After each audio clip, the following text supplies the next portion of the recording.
to Mission Serenity and Recovery Road Leadership Training. Good to have you back with us again. We've just been discussing prior to the break the format for the large group, the first group in the recovery program that you attend. And now we're going to talk about the small group outline. Now the small group outline is pretty important. Basically, when you start a recovery road ministry or a program up, you cannot be too specific about the issues or the names of the groups. So quite often when you start up, you might have a life issues group because people are just coming to terms with recovery and what they're prepared to admit to and whatever. If you've been running a while and you're in an area where a lot of people are attending, you may have a group for gamblers, you may have a group for alcoholics, abuse victims or people who struggle with pride, anything.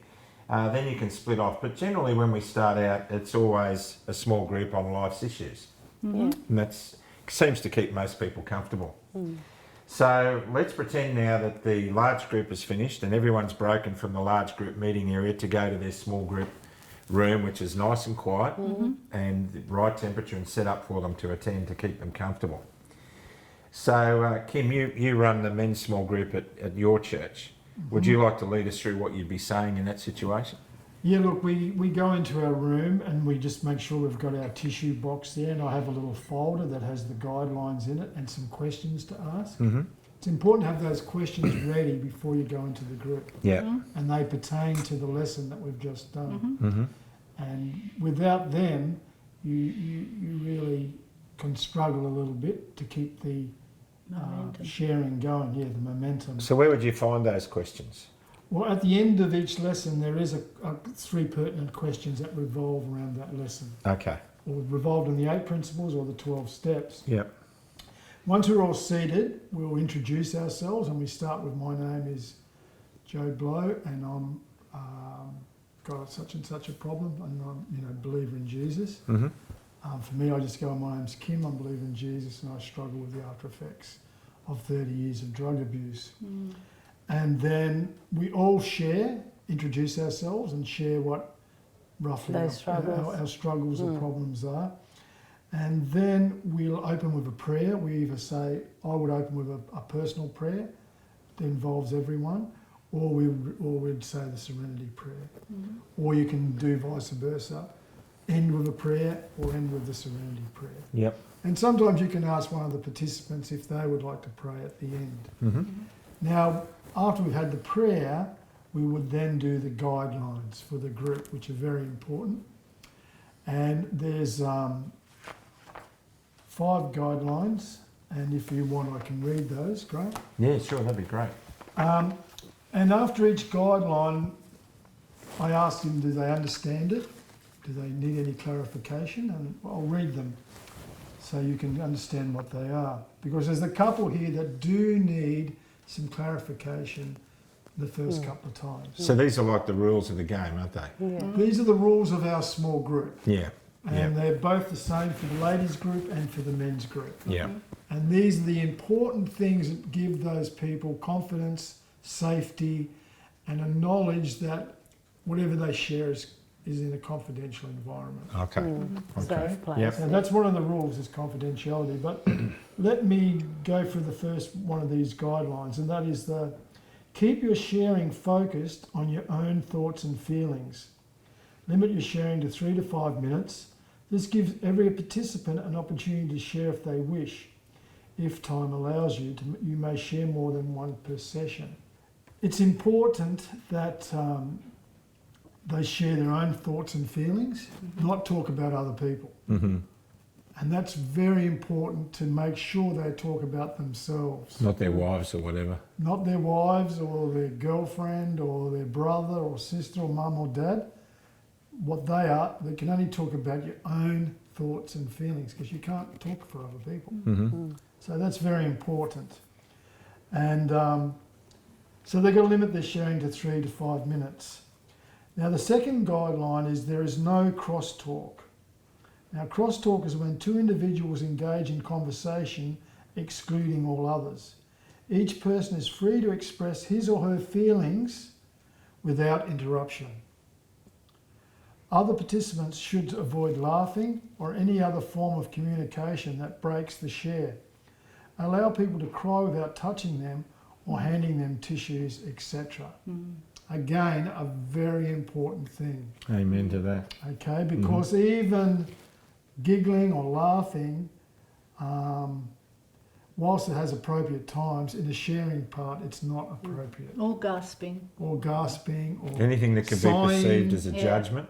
Or yeah, rolling your eyes or even. rolling You've got your to be really eyes. careful. It's the not the it's our posture. It's all those other things. The verbal communication Yeah, is important. yeah, Now, cross talking can mean staring at someone even, in a sense that you're trying to, someone might be upset and they're looking at someone trying to non-verbally say, "Stop it! I can't take any more." yeah. So we try to look at the ground or look somewhere else, but not try to interrupt someone sharing. Because any roll of the eyes could be perceived as would no, break the 'cause- cycle, wouldn't it? That's right. Oh, Yeah. what's this guy on about? Yeah. How can? And That's that's interesting. being judgmental. Yeah, yeah, Anything that laughing or anything is causing judgment. yeah. You're judging this It's person. very hard at first, but in the groups for newcomers to come into this and see no response from people, but It is. yes, It is. And but it's important. it's important. And I was, sorry, I was going to say some counselling things then, but there is a place for that. Yeah, And this is one of those areas where a blank look says it all. yeah, That you're not showing any emotion while this person, and that's building up trust, of course, yeah, So crosstalk, even when someone's crying, if I go to pass them the tissues and they go to reach out for it, it stops their sharing. you're breaking the cycle. It breaks that thing where they might have taken a few weeks to get to. Yeah, It's gone in a moment, Yeah. yeah, yeah, and it might take them 6 weeks to come back to that point. yeah, They were just on the thing of that great breakthrough. yeah, So yeah, that's a very important one. The third guideline is we are here to support one another, not to fix the others. Yeah. Again, a very important thing. In this situation, the small group, it's okay to share after we've come out of this confidential thing, but we can't help fix one another. That's not our jobs. That's the job of the Holy Spirit yep, and His alone. yep, Offering advice or making suggestions is not permitted inside the group. This can be done outside the group, but with discretion, and I just mentioned that just Yeah. before. yep, Okay, the fourth guideline is they're all important, but this one is anonymity and confidentiality are basic requirements. Yeah. What is shared in the group stays in the group. The only exception is when someone threatens to injure themselves or others. Okay? Now, this can happen either way. I mean, I might have a husband in my group and his wife doesn't know he's in a recovery meeting and he doesn't want anyone to know, yeah, and we need to respect that. And it Yeah. also applies to if you're ever in a situation where there's weekly prayers in a prayer meeting. Outside prayer meetings, Yeah, yeah. you mustn't say, "Oh, we need to pray for such and such." Yeah, he's struggling with Because someone. exactly. You know? So we've got to be really careful that way. yeah. Prayer is often used as a form of gossip, isn't it? It is. You know, Yes, and it it's something is. we need to be careful of. We It's a need to trap. pray for Graham because, he slipped last week. Someone told me he's been watching pornography and it mightn't have even been true. Yeah, that's right. And it's Exactly wanted right. to cause trouble. Yeah, yeah. So we've got to be really careful. they're vitally important. Sorry, Graham, I know you didn't. But No, that's cool. So anonymity and I just broke that confidentiality. Sorry. So it is a tricky subject, but you've got to point it out and make sure everyone's crystal clear on it. Yeah, Because if that confidence is broken within the group, Trust is gone. yeah, you can't restore it. Now, getting back to that bit of banter we just had then, where do you go when somebody says, let's say I have been watching pornography, the thing is, if you do stumble and fall and you declare it in your group, there's no pain there in that, is there? There's no penalty. You don't look at the brother who's fallen off the wagon and say, what's the point of you coming or anything like this. No judgment. So if it's kept within the group, it's not a thing. We don't want anybody to feel like, if I stumble, I can't share it in my recovery group because they all think I'm weak. We're all weak, you know, and we're all going to stumble. It's not a Yeah. smooth sailing No. journey, is it? No, it's not. And, you know, we've got to remember that Jesus only hated the sin. He Yeah. didn't hate the sinner. That's exactly right. He loved the sinner, Yeah. Yeah. hated the sin. Yeah, You know, and that's all we've got to be, is just remember those things. yeah. And there was a time I remember some years ago when I stumbled and I approached you to talk about that as my accountability partner, and we prayed about it, and it was good. I didn't feel embarrassed about it. Because I you needed both support. had that trust Yeah, for each yeah. other. So I felt You had the encouragement to try again, yeah, and which is I'm demonstrating that now because I'm declaring to I don't know how many people. It's several years ago I stumbled and I got the support I needed through recovery. yeah. Yep. Yeah, so it's important, that confidentiality. And what Graham shares with me stays with me. Yeah. Doesn't have to go In anywhere. Christ. Yeah. Yeah, and God knows everything. Mm-hmm. Yeah. He's not going around telling everyone, is he? No. No. Okay, so the last one, which is this fifth guideline, is offensive language has no place in a Christ-centered healing group. And, you know, some people will be a bit rough around the edges, but they'll get used to not swearing. And I also should add that that doesn't mean we need to talk about explicit sexual encounters or anything like that as well. Yeah, we don't have to be We don't graphic. need to know the nitty-gritty and, No, we don't. No. you know, No. we don't need the Graphics. warts and all. You know, we don't need that. So we would ask at the end of reading those guidelines that everyone would Agrees to it. agree to it Mm-hmm. and uphold them. Mm-hmm. Okay? And if everyone says yes, then we move on to the sharing part of the meeting. Mm-hmm. Now, I want to draw some attention here to the guidelines and how they're applied and how a thoughtful facilitator or group leader would apply them. For example, I was at a group not long ago where these people were sharing for the first time, and the person sharing in the men's group was sharing stuff that everybody in the group could relate to, and these were newcomers to recovery. And as he was sharing, the other guys were going, and it was kind of crosstalk, but Yeah. he felt invigorated by the fact that it was a supportive kind of acknowledgement of what he just shared because they were relating to it. And I think, you know, if a rigid group leader would come in, no crosstalk, the minute you do that, you actually break a cycle too. So enforcing the rules, if you're not careful, can actually break the cycle of healing too, can't it? Well, in some ways it can. One of the things that happens though is that the person who's sharing needs to share to the end until they say, "Thanks for listening. Thanks for letting me share. Thanks for letting me share." Yeah. And then the next person would share on their thing. The crosstalk part would be if they interrupted him Yeah. with saying, "Oh, you know, that's terrible." Yeah. And the guy's, "I haven't finished yet." Yeah. And so it's broken. It's broken. It's finished there. And I think the ums and ahs, whilst we, you know, it's hard to be chastise the big people that are beginning, but as they grow in confidence, they'll understand that these rules Are important. are important. have And to you might talk to them about it after the meeting. Well, you talk Exactly. about You it do. Yeah. when You we do. go have a hot drink or a biscuit or something. You go, "Look, guys, I appreciate you having some empathy, but we really need to keep it to ourselves until the sharing's over, Yeah. till the whole meeting's over, and then we can talk about That's it." exactly what that's it. You could actually even do that in the group when you finish with prayer. You could say, "Hey guys, that was really good. However, some of us did That's what I like to do. use some, Yeah. while they're in the group." And that's right. We Yeah. we do that because let's finish this part of the meeting, and then we'll just Because have it applies to just that group of people. that's right. Yeah. Now, have you guys ever been in a situation where somebody's been attending your small group and they haven't shared for weeks, and and that's okay because people are finding their own feet, Yeah. and then all of a sudden they share, and you can really see that they're sharing from deep in their soul. You allow them to go a little bit longer if they need to. So, what if someone goes for say 7 or 8 minutes and they're really getting into it? Are you going to stop If it? they're on an emotional level, then I'd let it go. Yeah, If it's affecting them emotionally, I'd let it go. Yeah. If it's not detrimental to other people around them.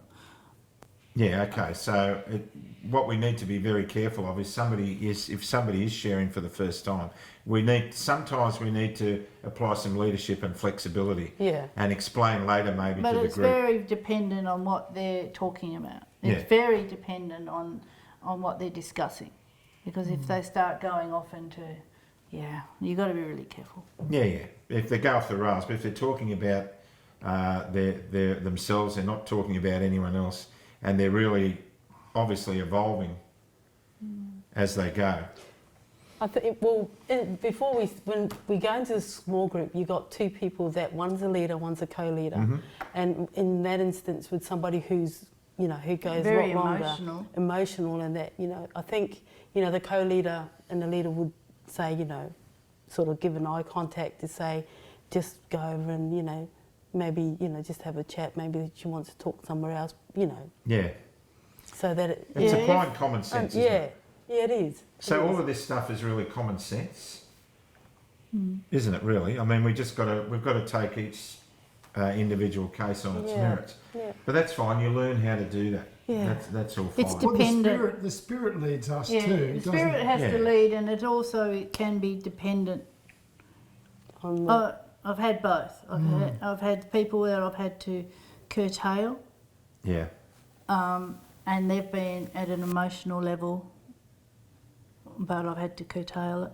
And I've had people that I've allowed to go a little bit longer, and I've had people that have got so emotional I've had to yeah, get just- the co-leaders to take them out to a safe place. Yeah, and don't be put off by this conversation because we're talking about stuff that you learn and you're being led by the Spirit.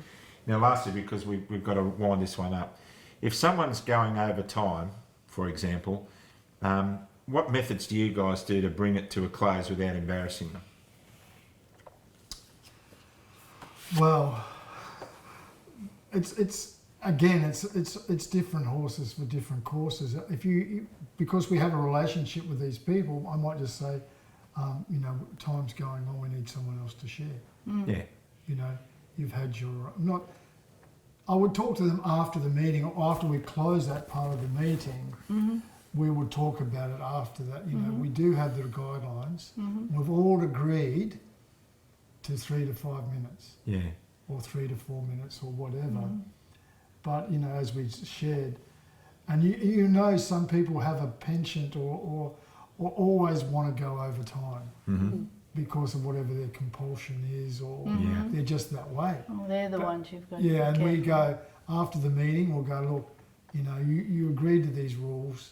We do need to stick to them. I agree. You know, and you know, we want you to still come, but this is part of your recovery and everyone's. You just can't be selfish Yeah. by taking all the time for yourself. Yeah, for me, if it's happening in a group I'm leading, I'll just say one simple word like time and get them to wind up. I won't look at them or anything. I won't embarrass them. I'll just say, Kim, time. And then you think, right, I'll wind it up, and then you say, thank you for letting me share. Now, one more thing that's really important, the way that we share. Sometimes we do a popcorn method of sharing. A popcorn is when people anywhere around the circle can share when they feel comfortable. And some other groups tend to just go around in a circle. You might start with the group leader and then go around in the circle. Either way is fine, isn't it? Yes, Yes. and if the person, if it comes your turn to speak and you don't wish to, you just say Say pass. Right. And okay. that's fine to do that. Yes. Correct. And a good group leader, once again, is keeping a bit of a mental track on who's shared and who hasn't. And you're looking at their body language. If you can see someone who's about to share, you might give them a prompt of say, we might wrap it up in 30 seconds unless somebody wants to share. And that's an important thing because sometimes silence is important as well. Yes. We didn't mention that, but we might wait a minute or two before someone shares, but you know it's going to happen, but you just got to be patient. So silence sometimes is a great therapeutic tool while people are getting their thoughts together. It gives us a chance to meditate and pray that the dogs don't kill themselves and everyone down there. And there's one other thing, Graham, I'm sorry to harp on this, but if someone's preaching, Oh, Yes, yeah. that's what That's bothers me not- when you, yeah. Soapbox. Yes. Some people like to preach. yeah, and they need to be curtailed fairly quickly and taken aside and spoken to, that this is not a forum Yeah. for them to put across some ideas, Or even doctrine. though, or doctrine. It's a doctrine-free zone. Amen. It's a doctrine, and it's about their own thoughts and feelings, and we need to take them back to that guideline. Yep. Mhm. It's about your thoughts and feelings, not about doctrine or a testimony, so to speak. but over exaggerated in a way. And sometimes we get somebody coming and they're so full of the Spirit, and they'll say, when it's their turn to share, everyone else has been pouring their hearts out, and they'll say, oh, my life's great, the Holy Spirit's healed me, I'm just fantastic. And that might be good, pertinent at that time, but if it goes on every week, it needs to be, because it just makes other people feel uncomfortable. It's like, oh man, he's got everything, what's he doing here? That's right. Can put Anyway. people off straight away. Exactly. Yeah. You know, I've been a really bad group leader because we've gone well over time. Yeah, I've well, allowed all you guys to share too long. we've still got to go. Have we still got more to Yes, do? we do. Okay. We go around and ask a question, Yeah. and if the time permits, we'll ask another question irrelevant to the lesson or the testimony, and we all do the sharing. At the end of that, it's always very important for me in my groups. I always bring them into today and their week and ask, is there anything anyone wants to say about their day or week? Which brings them in, Good or brings us bad. back in, either good or bad. Yeah. Yeah. So we can talk about, they can talk about issues that are pertinent to them today. Yeah. So that's always the last question I ask, Mm-hmm. and we go around and share, Mm-hmm. and then we would close in prayer, Mm-hmm. the group, and Yep. then invite them all to go into socialisation, have a cuppa afterwards. Yeah. I know, Kim, you and I have been in men's groups, recovery road groups for a long time, and sometimes the most powerful moments are those times when a brother really needs group prayer, and we all gather around and form a circle around him and pray around him, and some of that's really powerful, hey? It is, So, it gets you to puddle up when you think about it, actually. This is awesome stuff. Have we covered, how do you reckon? We've covered the small groups really well. I just want to add something for the step study group. Mm-hmm. In the step studies, we actually use the participants guide in completion, completely. Yes. So we Uh-huh, do, yeah. the lesson would be Denial. the shortened form of the lessons out of this book, and then we would ask every question. So we'd go around in the group asking every So there are question. half a dozen or so questions Yes, in there. pertinent to every lesson. And you get to write your answers in there if you wish to. If you wish to, it's your own journal, but that's the difference between the Small ordinary group. small group and the step study book. It's more, it's a more complete recovery. Deeper. Yeah, you're going to another level. Mm-hmm. Right, I think we've, and there are going to be questions. And, if you have any questions, you can email us, you can Facebook us, you can call us and contact us. All the contact details on the website. So we want to see your group be successful, and we're here to answer any questions at any time you have them. So let's bring this one to a close, and we'll come back very soon with the next episode in the Leadership Training Program. Thanks for watching, and we'll talk to you soon. Happy recovering.